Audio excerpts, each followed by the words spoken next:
Hello， 大家好，我是老麦，欢迎大家回到我们的频道。不知道生活在美国的小伙伴最近有没有感觉到，就是好像很多东西都越来越贵了，特别是像汽油、食品之类的这种生活必需品啊。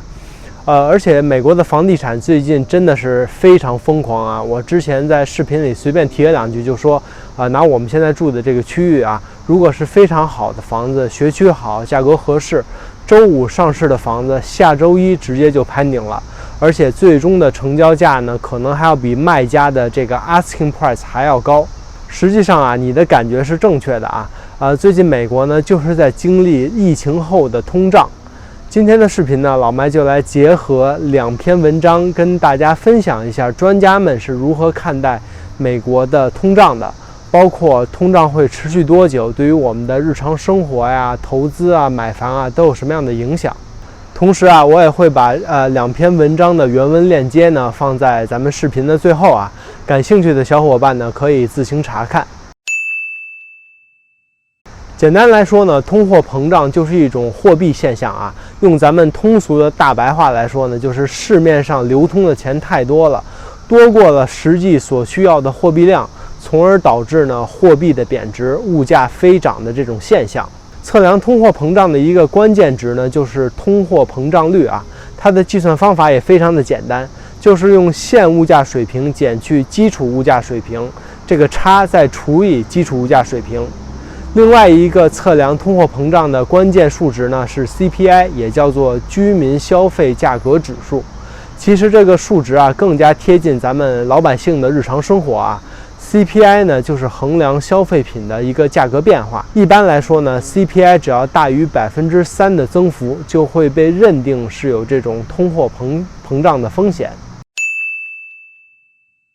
那根据美国劳工统计局5月12日公布的美国4月 CPI 的指数表明呢，美国的 CPI 啊已经提高了4.2%，而核心 CPI 就是剔除掉波动比较大的食品和能源，像汽油这样的价格，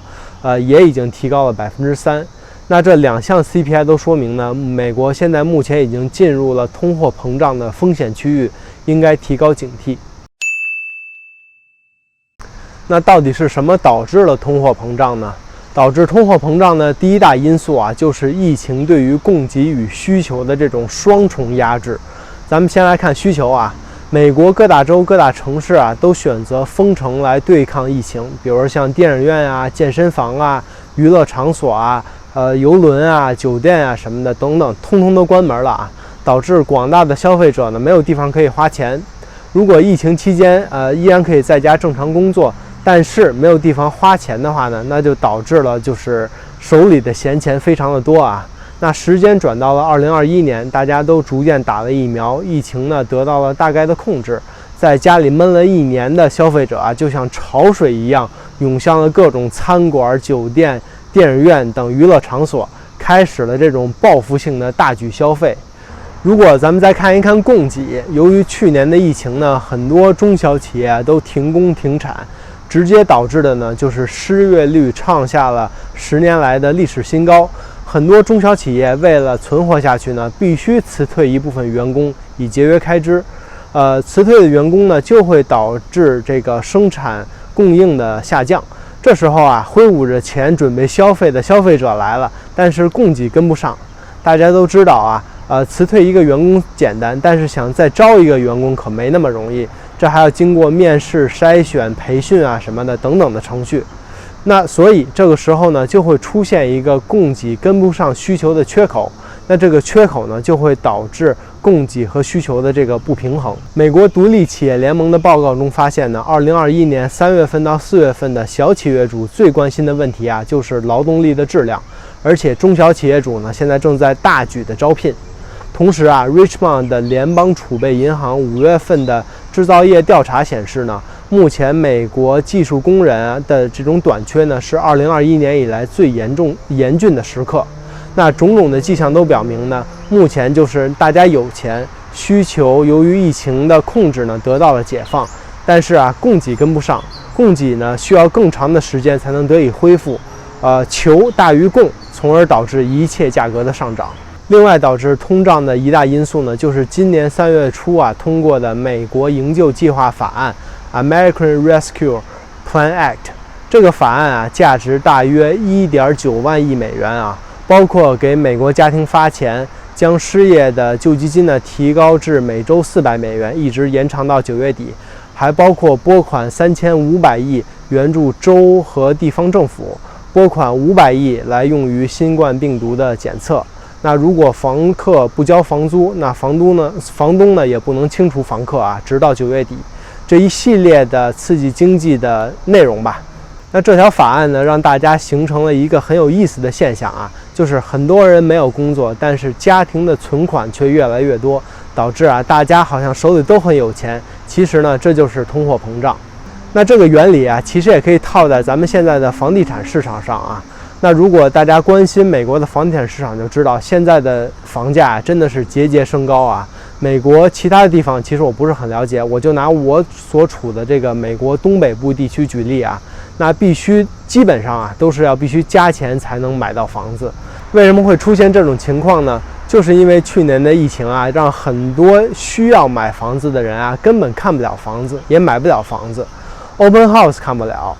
房产的这个中介他们不上班 ，Closing Company 呢也不能上班。同时呢，房地产公司因为封城，只能让一些建筑工人提前回家，无心的这么等着。比如我们家对面呢，就有一大片新房这个建筑工地去年就整整停工了1年，到今年的春天才继续的恢复施工。但是，一开春呢，去年原本需要买房子的人呢，依然需要买房。那今年需要买房子的人呢，还没有买，新房呢也供应不上。所以这是等于2021年和2020年这2年有买房需求的人呢，抢1年的这个房源。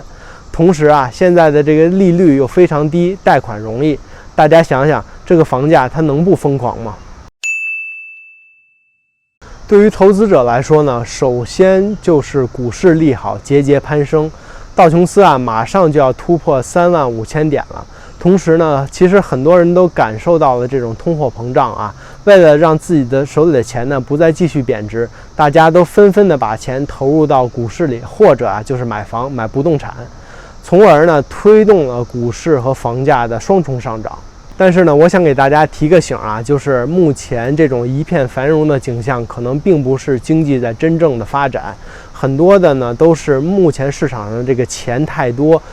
推动的。至于很多人问老麦说，现在到底是不是买房的一个好时机呢？我个人觉得这个还是要问你自己的需求如果你确实需要买房，就像咱们之前说的，你本来2020年就想买房，但是没买成，现在呢仍然有这种买房的需求，那就买。